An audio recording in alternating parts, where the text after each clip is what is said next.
reacciones de alquinos. En este capítulo vamos a ver las reacciones de los alquinos.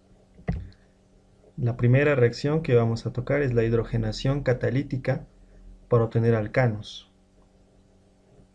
El catalizador puede ser platino, paladio o níquel. No se puede adicionar solo una molécula de hidrógeno. Con estos catalizadores se deben adicionar dos moléculas de hidrógeno, obteniéndose enlaces simples. Como podemos ver acá tenemos un alquino al cual le vamos a adicionar dos moléculas de hidrógeno en un catalizador de platino. De manera que estas dos moléculas de hidrógeno, en total 4 átomos de hidrógeno, se van a adicionar a los carbonos que tenemos acá. Como podemos ver, son 4 átomos de hidrógeno en total que se han añadido. Y finalmente se han obtenido enlaces simples. Fíjense que no es posible añadir uno a uno, ¿no? Se han añadido totalmente los 4 hidrógenos. Tenemos un ejemplo acá, donde tenemos un alquino, ¿sí? Un alquino, al cual le vamos a añadir dos moléculas de hidrógeno en un catalizador de platino, ¿sí? Por lo que se va a añadir de esta forma, ¿sí? Si se fijan, se ha obtenido puros enlaces simples al final de la reacción, ¿no? Entonces, esto es una adición, hidrogenación catalítica para obtener alcanos, ¿no? No siempre se va a obtener alcanos, sino enlaces simples, como lo dice acá, ¿no? 2. Hidrogenación catalítica para obtener alquenos cis. Se trata de una adición donde se van a obtener alquenos cis. El sulfato de bario envenena al platino junto con la quinolina, que se conoce como el catalizador de Lindlar. El boruro de níquel es una alternativa moderna para obtener alquenos cis. ¿De acuerdo? Entonces tenemos acá nuestro alquino, al cual le vamos a añadir una molécula de hidrógeno gaseoso con platino, catalizada por sulfato de bario y quinolina, ¿no? El platino nos va a proporcionar una superficie por la cual nuestro alquino se va a adherir, de manera que los hidrógenos se van a añadir por un solo sentido al alquino, ¿no? En este caso por arriba se van a añadir ambos átomos de hidrógeno. Eso nos va a dar lugar a un alqueno cis con estereoquímica cis, es decir, los dos grupos, ¿sí? Los dos grupos están al otro lado de la molécula, fíjense, o los dos grupos están en un mismo lado de la molécula, ¿verdad? Eso es un alqueno cis.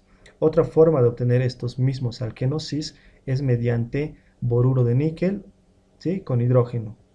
Otra vez se va a adicionar al hidrógeno, a dos átomos de hidrógeno en un mismo lado, en un mismo sentido, obteniéndose el alqueno cis. Fíjense que solamente estamos añadiendo una molécula de hidrógeno y no así dos. ¿Sí? Eso se logra gracias al envenenamiento que se logra con el sulfato de bario, con la quinolina, o en todo caso con el boruro de níquel. Un ejemplo es el que tenemos acá. Tenemos el 3-hexino, que vendría a ser un alquino, ¿sí? Al cual lo vamos a reaccionar con hidrógeno, paladio, sulfato de bario y quinolina, obteniendo el alqueno, ¿no? Fíjense que los dos grupos que tenemos acá, el grupo etil, que está a este lado, y el otro grupo etil, van a aparecer en un mismo lado, como lo vemos acá, ¿sí? Y eso es un cis 3-hexeno. 3. Sodio en amoníaco líquido. En este caso se trata de una adición de hidrógeno, ¿sí? Con estereoquímica anti. Se hace reaccionar con sodio metálico disuelto en amoníaco líquido. Se obtienen alquenos trans. Se puede utilizar litio en lugar de sodio, ¿no? Como lo vemos en la reacción, aquí tenemos un alquino interno al cual le vamos a añadir hidrógeno gaseoso, pero las condiciones han cambiado. Le vamos a añadir sodio en sodio metálico con amoníaco líquido. Esto me va a proporcionar la adición de tal forma que va a ser una adición anti, es decir, el producto final va a ser trans. Fíjense, tenemos acá un sustituyente a un lado de la molécula y el otro sustituyente al lado contrario, por lo tanto es un alqueno trans, ¿eh? Se puede utilizar también litio en lugar de sodio. Como lo vemos en el ejemplo que muestro a continuación, ¿sí? Tenemos acá nuestro alquino, al cual le vamos a añadir hidrógeno gaseoso o hidrógeno con sodio metálico disuelto en amoníaco líquido, y vamos a obtener nuestro alqueno trans, como lo vemos acá. Fíjense, uno de los grupos se ha adicionado por arriba y el otro ha aparecido al lado contrario, ¿verdad? Entonces es un alqueno trans. 4. Adición de halógenos. Se puede adicionar una molécula de halógeno o dos moléculas de halógeno. Con una molécula se obtienen mezclas de alquenos cis y trans.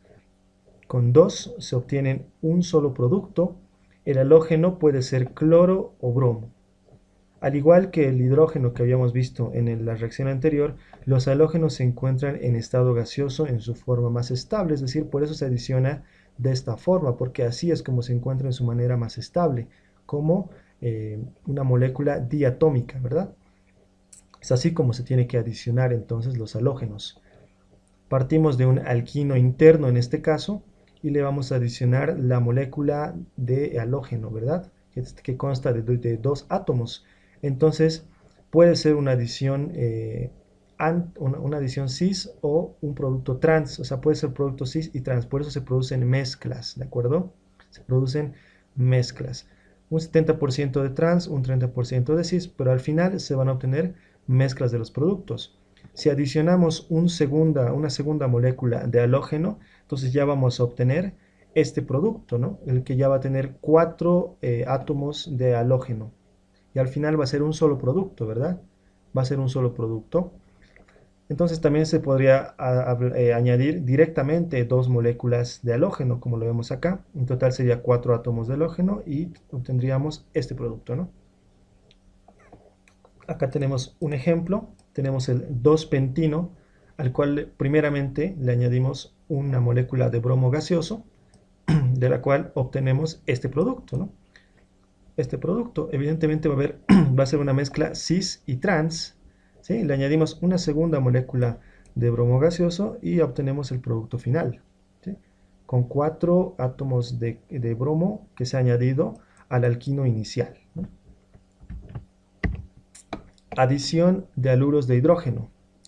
En este caso vamos a añadir haluros de hidrógeno, como lo dice su nombre. Entonces puede reaccionar con cloruro de hidrógeno, bromuro de hidrógeno o yoduro de hidrógeno, con cualquiera de los tres. Si el alquino es terminal, como lo vemos acá, la adición va a ser Markovnikov. Eso significa que el halógeno se va a añadir al carbono más sustituido. Se puede adicionar 1 o 2 moléculas de haluro de hidrógeno. Los dos halógenos se adicionan al mismo átomo de carbono. Si el alquino es interno, se van a formar mezclas de productos porque ya no va a haber un alquino terminal, ¿no? Entonces ambos carbonos vendrían a ser primarios, ¿no?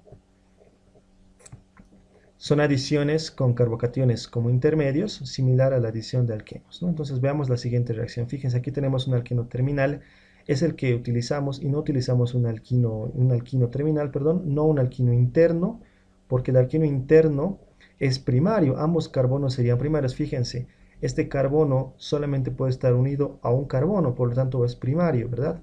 Este carbono unido a un hidrógeno no es primario, pero si tuviera un sustituyente, entonces sería primario también. Entonces a la hora de hacer nuestras reacciones, pues obtendríamos mezcla de productos por la siguiente razón. ¿Qué es lo que sucede con este alquino terminal? Este puede actuar como nucleófilo, entonces dos de sus electrones van a agarrar, por así decirlo, a un hidrógeno, de manera que el otro carbono va a perder un electrón, entonces se va a cargar positivamente, ¿sí? ¿Cuál es más estable? Un carbocatión sustituido es más estable, por lo tanto se va a formar el carbocatión más estable. Pero si fuera ambos sustituyentes, ¿verdad? Entonces tendríamos la posibilidad de darle a este carbocatión o al otro carbocatión porque ambos serían carbonos primarios, ¿no? En el caso de que tuviera en vez de hidrógeno un sustituyente, ¿sí? Pero como no es el caso, entonces se va a formar un carbocatión acá, ¿verdad? El más sustituido. Entonces ese carbocatión posteriormente va a volver a reaccionar con el halógeno que ya había salido del hidrógeno, ¿sí? Se lo va a adicionar a ese halógeno y finalmente se forma este producto. ¿De acuerdo? A este se vuelve a hacer reaccionar nuevamente con otra molécula de haluro de hidrógeno y se añade exactamente de la misma forma, ¿sí? Se añade de la misma forma, de manera que se obtiene al final el producto final con los dos átomos de halógeno añadidos al mismo átomo de carbono. Si esto lo podríamos añadir directamente, ¿no? Dos haluros de hidrógenos a un alquino y obtendríamos acá nuestro, nuestro producto final, ¿verdad? Que sería un dialuro, ¿verdad? Porque hemos añadido dos halógenos a un mismo átomo de carbono, ¿no? Aquí tenemos un ejemplo de lo que había dicho. Tenemos el 1-butino, que es nuestro alquino terminal, ¿verdad? Terminal. Y le vamos a añadir el cloruro de hidrógeno, ¿no? Ya saben que es una adición Markovnikov, entonces el cloro se va a añadir al carbono más sustituido, que sería el que estoy remarcando acá, ¿no? Entonces surge el siguiente producto. Después se puede añadir a este mismo producto otra vez el cloruro de hidrógeno, ¿sí? Y recuerden que se va a añadir al mismo átomo de carbono y obtendríamos este producto. 6. Adición radicalaria de haluros de hidrógeno. Aquí tenemos un mecanismo que es el mecanismo radicalario, ¿sí? Por el cual se va a producir esta reacción. Fíjense que igual estamos adicionando haluros de hidrógeno, ¿verdad? Igual que en el anterior caso, pero este surge de un distinto mecanismo que aquí lo voy a describir rápidamente. Tenemos un peróxido que en calor se va a radicalizar, como lo vemos acá, ¿sí? Estos puntitos me indican que es un radical. Ese radical me va a permitir que pueda generar el radical de interés, que es el bromuro, ¿sí? El radical bromuro. Este radical bromuro es el que se va a adicionar rompiéndose este triple enlace. Uno de estos enlaces se rompe y se adiciona el bromo, de manera que se genera un radical estable, ¿sí? Este radical estable es el más sustituido también, como lo vemos acá. Entonces tiene que formarse el radical más estable. Una vez que ya se ha formado, este radical va a reaccionar con el bromuro de hidrógeno, ¿sí? Entonces el hidrógeno se va a adicionar a este radical y finalmente obtenemos este producto, ¿sí? El resumen sería de la siguiente forma, ¿no? Tenemos aquí nuestro alquino terminal. Hemos utilizado en este caso un alquino terminal por efectos de que podamos dar todas las condiciones y además denotar que es una adición diferente, ¿verdad? Entonces el bromo se va a adicionar al carbono menos sustituido para generar el radical más sustituido, de manera que sea estable. Es por eso que es una adición anti-Markovnikov, ¿verdad? Se va a adicionar de una forma anti-Markovnikov. Solamente se va a dar con el bromuro de hidrógeno y los productos son una mezcla de isómeros Z y E, ¿no? Entonces fíjense acá, tenemos el alquino terminal con HBr y esta es la clave, ¿no? Que tenga peróxido. Y bueno, finalmente se va a obtener nuestro haluro de vinilo, ¿sí? Esto se conoce como haluro de vinilo. Un doble enlace y uno de sus carbonos está unido a un halógeno, ¿no? Es un haluro de vinilo, se obtiene el producto, ¿sí? Me dice que es una mezcla de isómeros Z y E, ¿no? Como es un doble enlace, entonces vamos a poder tener isómeros cis y trans, ¿sí? Pero dado que son tres enlaces, tenemos tres sustituyentes diferentes, por aquí tenemos un R, aquí un bromo y aquí un hidrógeno, entonces cambia la cuestión, ya no se llama cis y trans, sino se llama Z y E, porque hay que asignar prioridades, ¿no? La prioridad 1 la va a tener el bromo, la prioridad 2 el grupo alquilo y la prioridad 3 un hidrógeno. Entonces nosotros solamente nos fijamos en las prioridades 1 y 2, que sería el bromo y el grupo alquilo. Entonces en función a esas dos prioridades vamos a determinar los isómeros Z y E. Si los dos grupos de prioridad están a un solo lado de la molécula, entonces vamos a tener un isómero Z o un isómero o semejante al isómero cis. ¿De acuerdo? Si los dos sustituyentes están en diferentes lugares en sentidos contrarios, entonces vamos a tener un isómero E o un isómero trans, ¿no? Bueno, o conocido anteriormente como isómero trans. ¿De acuerdo? Entonces acá tenemos el ejemplo del 1-pentino, ¿verdad? Le vamos a añadir el bromuro de hidrógeno con el peróxido respectivo, ¿sí? De manera que el bromo se va a añadir al carbono menos sustituido, ¿verdad? Que sería el terminal de acá. Y obtendríamos este producto, ¿sí? Aquí está dibujada el isómero E, ¿verdad? Con el bromo a un lado y el grupo propil al otro lado. Entonces es un isómero E, pero en realidad se va a obtener una mezcla de isómeros Z y E, ¿de acuerdo? Eso es muy importante también decirlo. 7. Hidratación de alquinos acetonas, catalizada por el ion mercurio 2. Entonces aquí tenemos la reacción, o bueno, el mecanismo de esa reacción, ¿sí? Entonces acá vamos a iniciar con un alquino terminal para efectos de mejor explicación, ¿no?, de las propiedades de este tipo de reacción. Entonces tenemos el alquino terminal que lo vamos a hacer reaccionar con el ion mercurio que vemos acá. ¿Sí? Entonces el ion mercurio, como está con déficit de electrones, fácilmente va a añadir a estos dos electrones del triple enlace. Y se genera lo siguiente: al hacer eso, uno de los carbonos pierde un electrón y se forma el carbocatión. Este carbocatión debe estar estabilizado, ¿sí? Entonces tiene que ser el más sustituido, como lo vemos acá. Después, esta molécula, bueno, este compuesto se va a añadir una molécula de agua, por eso dice hidratación, ¿verdad? Una hidratación es la adición de una molécula de agua, entonces se añade la molécula de agua como tal. La carga positiva del carbono se pasa al átomo de oxígeno, como vemos acá. Una vez que ya tenemos esta siguiente molécula, para estabilizarse esta carga positiva, entonces se pierde un hidrógeno, tal como lo mostramos acá, se va a perder un hidrógeno, ¿sí? Y los dos electrones se vuelven a entrar, entonces se estabiliza nuestro compuesto. Pero acá todavía tenemos el mercurio, entonces lo vamos a reducir, es decir, vamos a añadir hidrógenos acá, de manera que reemplace al mercurio y finalmente obtenemos el siguiente producto. Este producto es inestable porque fíjense que tiene un doble enlace y a la vez un grupo OH, entonces este es muy inestable, por eso se lo pone en corchetes, ¿no? Este se llama el grupo enol. Este grupo enol tiende a cambiar rápidamente de posición, ¿sí? Por un equilibrio, de manera que se va a dar como producto final la cetona, como vemos acá. Fíjense qué es lo que sucede. Este doble enlace, ¿sí?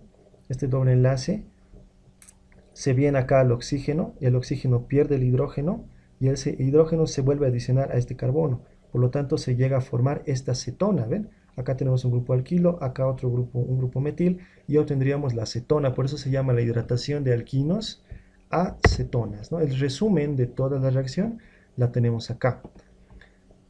Si se trata de un alquino terminal, la adición será con orientación Markov-Nikov, es decir, el OH se va a unir al carbono más sustituido. Si se trata de un alquino interno, es decir, que los dos carbonos sean primarios, se tendrá una mezcla de productos. El enol es inestable, por lo que rápidamente pasa a formar la cetona.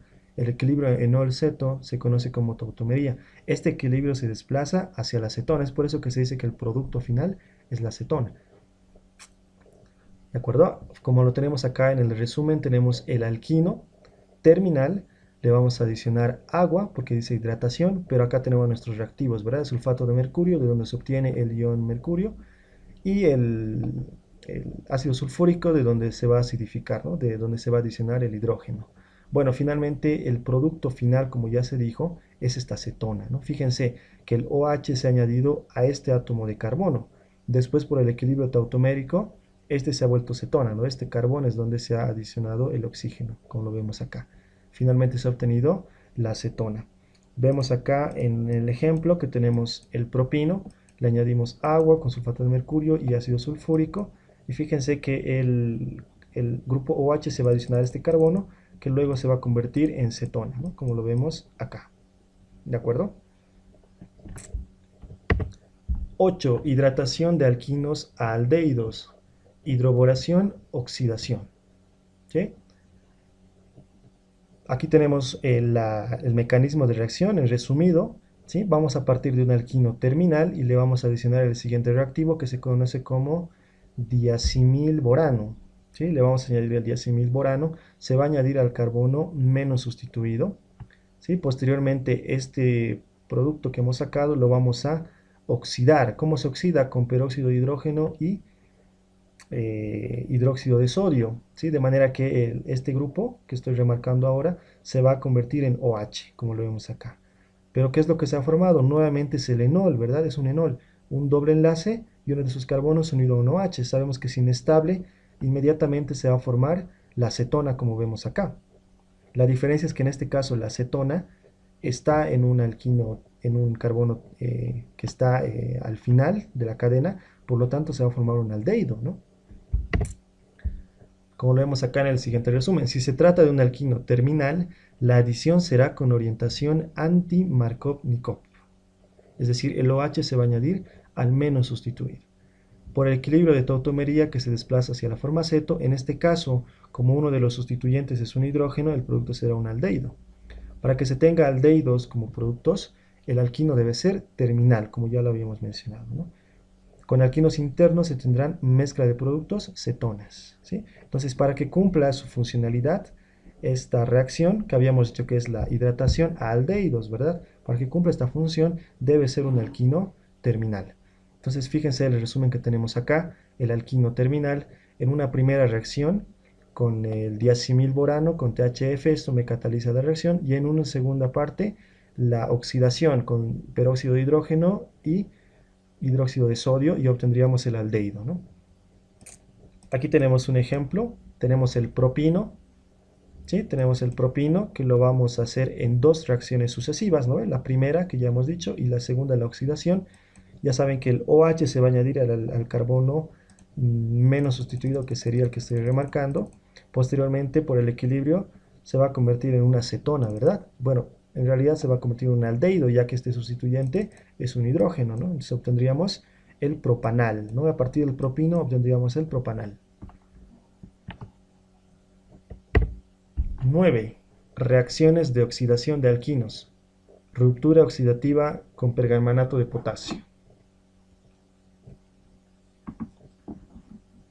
Aquí tenemos nuestro alquino. En este caso, fíjense que no estoy usando un alquino terminal, sino un alquino interno.